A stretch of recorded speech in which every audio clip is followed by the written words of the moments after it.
Всем привет, с вами Костян. Мы по-прежнему во Вьетнаме и по-прежнему в Ханое. Мы добрались до стритфуда и давайте пробовать и сравнивать, сильно ли отличается северный стритфуд от того южного, где мы обычно пробуем. Сейчас мы затестим фошку первым делом. Ценники здесь на стритфуд примерно такие же, как и в Сайгоне, Фантиете и так далее. Но есть небольшое отличие. Если самый обычный субфо стоит 40 тысяч донгов, что, в общем-то, то же самое, то есть интересный субфо за 90 тысяч донгов. Ну, о нем попозже. Начнем с простецкого за 40 тысяч. Кстати, что интересно, здесь нету вот такой миски с кучей травы, которую обычно мы привыкли видеть. Здесь же ограничивается вся дополнительная подача лаймом и, соответственно, остротой, которой я немножко кину и все замешаем.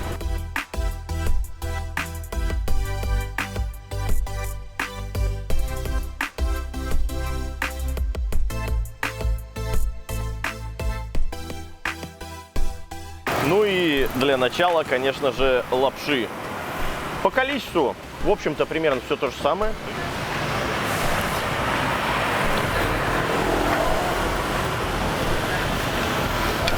А это, ребят, совсем другой вкус.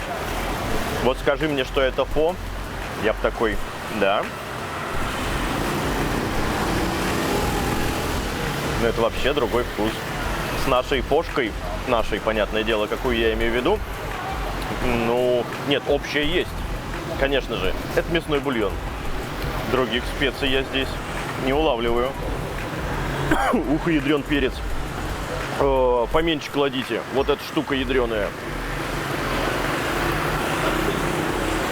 Говядина. Достаточно жесткая, пожевать. Ух, остроты я навалил. Оказалось бы, 4 дольки положил. Ну да, у нас примерно то же самое было, я помню, в обзоре, да.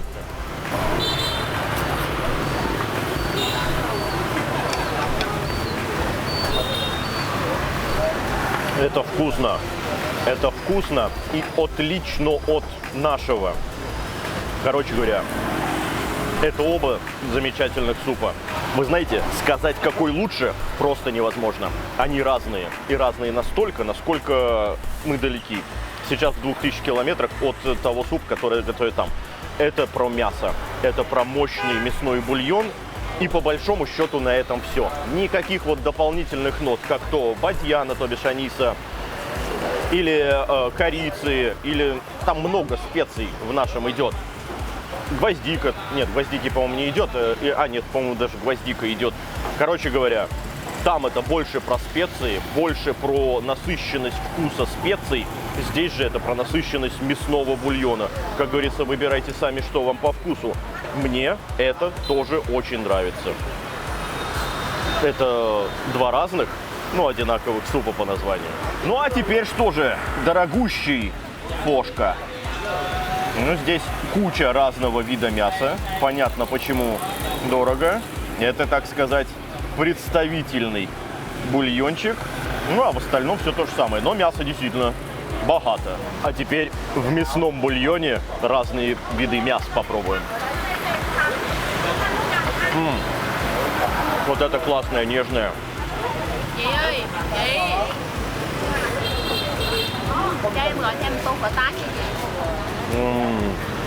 Это отлично.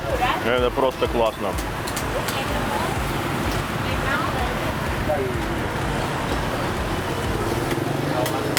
Эксперимент с лапшой.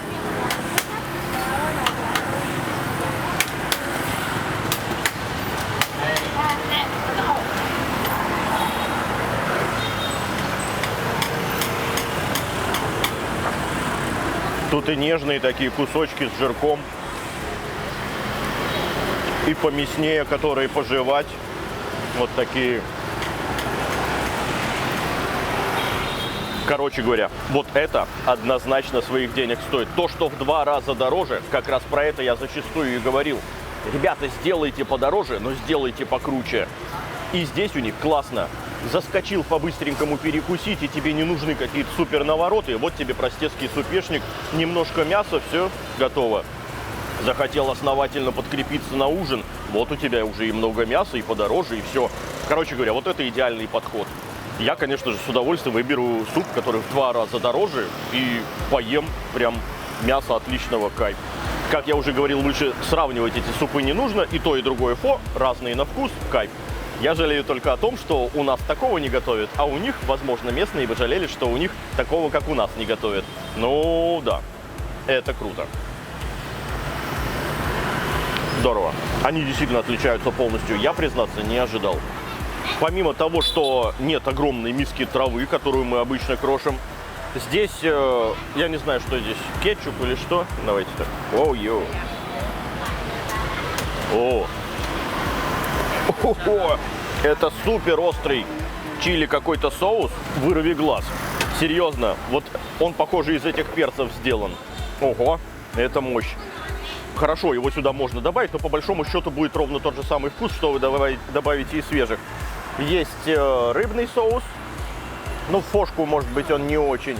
И есть какой-то маринованный чеснок. На этом все.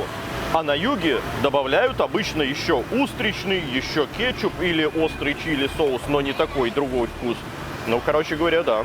Здесь у них добавки совершенно другие. Ну, Тойн меня поправляет, говорит, не устричный, а хойсин там соус, да. Ну вот предлагает как раз добавить вот эти штуки. Да-да-да. Ну, я не знаю, Ром, вот это очень острое. Ты будешь себе добавлять? Ты лайма будешь, да? Лайм держи. А в этом я, честно говоря, смысла особо не вижу. Это вода, уксус и чеснок. Я новой ложкой, когда был, зачерпнул, попробовал, чтобы перед тем, как добавлять.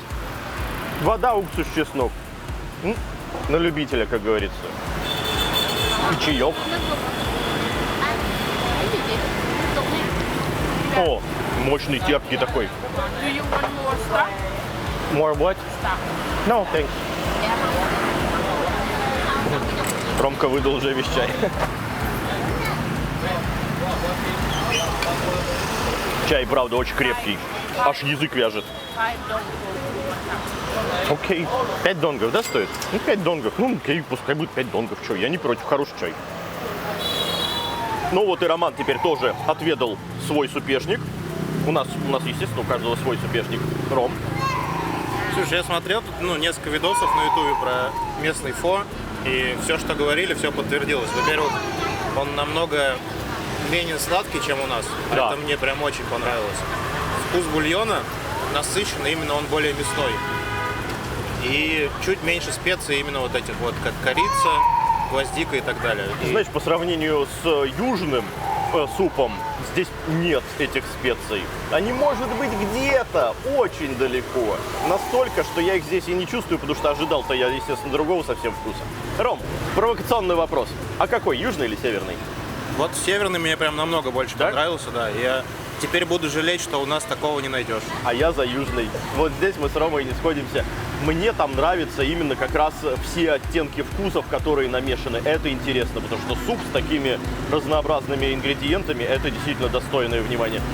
Здесь он попроще, но он здесь помяснее. Знаете ли, тут на севере типа холодно. Ну, у нас сейчас здесь тоже около 30. Не холодно-то. Ну, короче говоря, думаю, и так всем все понятно. Это отличные супешники. И самое главное, не очень-то и дорогие. Ну, а за мясной можно и доплатить.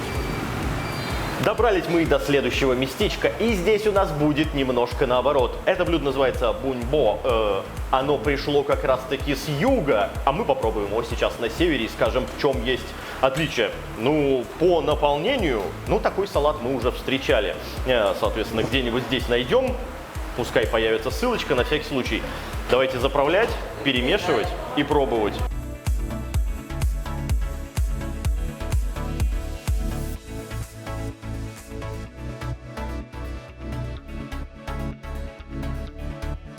Ну и что ж, заценим. Прежде всего, меня интересует мясо, как оно здесь готовится. Да то же самое. По большому счету, разницы нет. Вот если насколько отличалось, на 100% можно сказать, на 180 градусов отличалась, значит, фошка южная от северной, то здесь практически нет отличия. То есть, они, в принципе, на мой взгляд, молодцы. Это вкус знакомый, вкус интересный. Они сохранили кухню Южного Вьетнама. Вкус этой штуки достаточно на любителя. Он как будто бы ореховый, знаете, такой с арахисом, еще что-то. Но, по крайней мере, да, это вкус знакомый, но не с детства. Роман? Да, у них вкус получилось сохранить, но максимальное отличие в том, что вот мы с тобой обзор даже делали, у нас из этого делают суп. Там идет небольшое количество такой же вот круглой лапши, только она более толстая. Потом огромные куски говядины на слайсы порезанные. И много очень вкусного бульона. А здесь это все-таки как салат. Здесь бульончик не богато, скажем так, но он есть. Ну, то есть чуть-чуть разная подача. Может быть, кстати, это здесь, именно в этом заведении делают салат, а в другом будет как раз более супная штука. Ну и ладно, стоит это блюдо 70 тысяч донгов. Есть то же самое, только за 100 тысяч, куда накидано просто больше мяса. Различия в этом нет. Что следующее мы здесь попробуем? По дороге, когда мы сюда шли, увидели замечательные, я не знаю, правда, насколько, но выглядящие замечательно вот такие колбаски. Ром, держи. Я надеюсь, это будет не анисовая сладкая колбаска. Если это будет вкусная, то вообще огонь.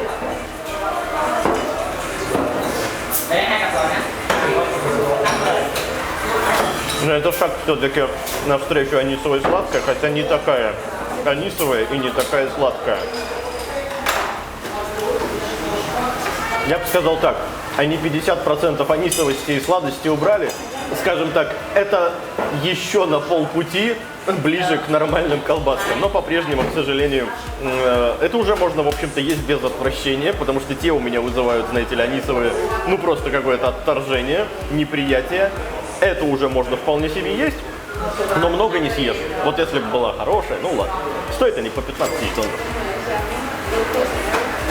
Ну, как я уже говорил, на верном пути ребята с этими колбасками. Роман, что скажешь? Да, это намного круче, чем у нас в стритфуде можно найти, потому что, во-первых, здесь намного меньше сладости, вот, который раз что в Фугу отмечаю, что здесь в сосисках, здесь остренькая обсыпка прикольная на кожуре вот этой сосиски, а анисовости так я вообще не почувствовал. Ну, она есть, очевидно, да. Но она слабенькая. Ну, короче говоря, верной дорогой идете, товарищи. Никаких претензий, нужно еще дальше просто чуть-чуть пройти, и тогда вот я буду просто такой говорить: о, так это ж вкуснейшие немецкие сосиски, тогда будет огонь. Ну а мы рассчитываемся и перемещаемся в следующее местечко. Ну а в этом местечке конкретно северные блюда. И в данном случае угорь. Несколько блюд из угря попробуем. Для начала суп с угрем и со стеклянной лапшой. Ну, намешано всякого много. Давайте смотреть. Это, я так понимаю, угорь. Кстати, он, заметьте, сразу зажаренный уже заранее. Это интересно. Стекляшка. Росточки, это хорошо, всегда люблю. И куча всякой зеленюхи. Ну, слушайте, вот такого мы еще не пробовали, по крайней мере. Это первый раз будем пробовать, это хорошо. Для начала бульон с лапшой.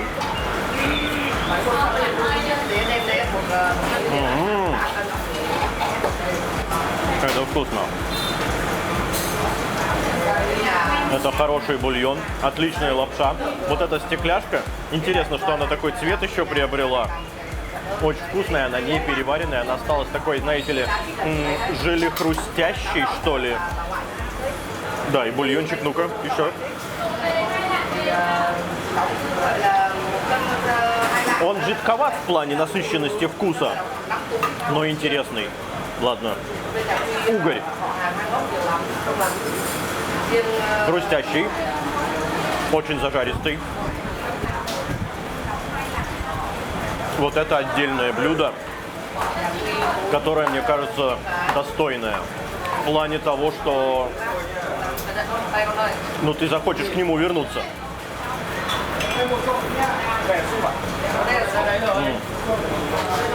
Вопросов никаких. Кроме того, что здесь достаточно тесно. А к блюду вопросов действительно никаких. Зелень в тему, росточки в тему. Очень интересный вариант подачи угря. Короче говоря, шикардос. Стоит такая приличная миска 45 тысяч донгов. На мой взгляд, претензий быть не может. Это, во-первых, наешься, во-вторых, вкусно наешься, а в-третьих, еще и необычно наешься. Короче говоря, это блюдо кайфовое, Рома, обязательно пробуй. Пока Рома дожевывает угря, могу сказать так, что, конечно же, это зажаренный, достаточно сухой угорь. Это прикольно. Здесь нет того самого, знаете ли, свежего угря, которого вот только-только из аквариума вынули, порезали и так далее. Это суп с сушеным угрем. Это нужно понимать. Но от этого он менее вкусным не становится. Ну и теперь, что же у нас скажет Роман по поводу угря супа лапши? Блин, мне вообще не понравилось. О как! Я бы не доел. Я бы вот попробовал и все, на этом бы А остановился. что именно не зашло? Угорь какой-то супер невкусный, он пережаренный. Угорь невкусный, жареный, Да, тебе не понравился? вообще не А, понравился. кстати, Рома и вяленую рыбу тоже не особо так уважает. Ага. Ну, лапша тоже что-то ни о чем. Она чуть-чуть, даже чуть как горьковатая, что ли, мне Она показалось. пропиталась вкусом угря. Ну вот из-за этого, видимо, горьковатая. Короче говоря, Рома у нас не любитель сушеной рыбы, поэтому и не зашло. Да, согласен, у всех вкусы разные. По мне так отлично. А, Ром, вяленый лещ. Ну вот вобла прикольная, мне нравится. Бобла прикольная, нормальная. Да. А какие-нибудь... Так подожди, а пресноводную рыбу ты говорил не ешь? Нет, я местную пресноводную рыбу не полюбил, потому что она, ну, тинной и вот этой болотным вкусом отдает. А наша-то, Вкусы потемки. наша-то рыба речная, которая без вот этого дебильного вкуса, она мне всегда И нравилась. вот здесь он, да? Но здесь он, вот из-за того, что он супер-супер пережарен, и появилась какая-то горечь из-за этого. То есть он был изначально, видимо, высушен, а потом еще и поджарен. Так и было. И горечь еще сильнее проявилась. Вот не особо я так любитель вот этого. Хорошо, вот он любитель, а вот тому, кому не зашло. Господа, для этого и существует много мнений. А то я бы наквалил, все такие, о, так поди нежнейший. Ну, не нежнейший, засушенный, подваренный угорь. Мне понравилось. Привет, do you wanna try? Сушенку она вообще... Хотя нет, желтых полосатиков-то мы сушим, и она пробует, ест нормально. Just okay and nothing else. Ну, типа, съела и ладно. Ну и теперь ровно в ту же самую цену, 45 тысяч донгов, каша с угрем. Интересно, здесь угорь другой будет или нет? Потому что там на картинке свежий угорь, а здесь, соответственно, сушеный. Давайте посмотрим. Угорь, выходи. Какой здесь ты? Так, для начала тебя вообще найти. Слушайте, не соврали. Вот. Это как унаги. Здесь он действительно не сушеный, только его что-то очень мало. Но он есть. Ну да, где-то встречаются небольшие кусочки. И очевидно, да, это вот... Картинка не обманула. Ну и теперь каша с угрем. А вот это мягчайший угорь. Но вот это Роме должно понравиться. Если уж такой угорь не нравится, я уж не знаю, какой будет. Давай, чтоб я тут пока одну ложку чистую съел, ты сразу пробуй тогда. Угря, главное, зацепи там. Где-то, вот-вот-вот. Каша интересная, это не просто рисовая, это то ли манка с чем-то, то ли еще что-то. Вкус тоже присутствует с горчинкой. Наверняка это можно отметить. Но то, что уголь такой мягкий, косточка небольшая попала. Короче говоря, это вкусное блюдо. Хорошее. Я докапываться не буду. Я просто уже сытый, поэтому не очень-то могу есть. Мы обязательно вот эти два супа возьмем с собой. Ром, ну давай здесь-то. Здесь угорь прикольный, мне понравился. А вот каша, она мне напомнила, вот как я себе представлял вкус каши из «Матрицы» из первой части. Примерно то же самое. Это которую они там, вот это выдавливается, да, такая? Ну да, из крана. Непонятно. Другими словами, каша нет, угорь да. Да? Но вот видите, все ему не угодить, а? Вот какой человек. По мне все вкусно, нормально, а самое главное, что еще и недорого. 45 тысяч, пришел, наелся, вообще никаких вопросов. Мы уже сытые, столько всего съели. Это я обязательно еще поковыряю, но остатки заберем с собой. Что ж, погуляли мы сегодня по стритфуду неплохо. Могли бы и еще пройтись, но, честно говоря, в меня уже не влезет. А когда ты сытый, ты не очень-то можешь оценить вкусноту блюд. Ты уже наелся. Я стараюсь всегда оставаться чуть-чуть голодным, чтобы прям прочувствовать вкус и подчеркнуть его какие-то особенности. У нас еще много стритфуда впереди, потому что мы, ну, считай, в центре, и здесь куда ни сунься, везде какой-нибудь стритфуд мы будем выбирать. Обязательно конкретно северные блюда, как вот в этом последнем местечке. Поэтому да, мы обязательно еще посмотрим стритфуд. Ну а с вами был Константин, для подписчиков Костян, с Ханоя, севера. Будем еще проверять. Но вот это Роме должно понравиться, если уж... Ладно, сейчас ребенок заснул. Я бы хотел, чтобы ты лапши тоже попробовал, она немножко такая интересная на вкус. Сначала лапши, а потом угря. А то за угрем не почувствуешь вкус лапши. Ром, ложка же есть. Вторая рука тебе зачем? Получилось? Молодец.